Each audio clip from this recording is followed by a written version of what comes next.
Hello, আসসালামু আলাইকুম Facebook বন্ধুরা। আজকে চলে আসলাম একটা নতুন ভিডিও। দেখুন, এটা হলো ওমানের বিখ্যাত এবং ঐতিহ্যবাহী ফল দোকান। এখানে আছে আপনার ডাব, গাছের কলা এবং পেঁপে, বাদাম, অনেক অনেক ধরনের তাজা ফল আছে। দেখুন, এখানে বড় ভাই একটা আছে, দোকানদার। ভাইয়া, কি অবস্থা? আলহামদুলিল্লাহ। ব্যবসা বাণিজ্য কীরকম চলে? আলহামদুলিল্লাহ ভালো। আপনার খারিফ কি মৌসুম শুরু হয়ে গেছে? আর এই তো মৌসুম তো চালু। হুম। বর্তমানে এখনো মানুষ আসতেছে না। আগে হয়েছে আসে। বেচা কিনা কিরকম হইতেছে? আলহামদুলিল্লাহ ভালো। সামনে আরো পর্যটক আইব। ইনশাআল্লাহ। তো আর আপনার দেশের বাড়ি কোথায় ভাইয়া? সিলেট। তো এখানে তো অসংখ্য দোকান আছে। এটা কোন কোন জায়গায় অবস্থিত?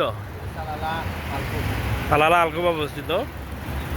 দেখুন আপনারা ভাইয়া, প্রিয় দর্শক, এখানে ফ্রিজ আছে এবং বিভিন্ন ধরনের ফল আছে, তাজা ফল। দেখুন, এটা ইন্ডিয়ানি বাইক একটা আছে ভাইয়া। দেখুন, এখানে পিছে নারকেল বাগান আছে, কলা বাগান আছে। ওকে বন্ধুরা, ধন্যবাদ।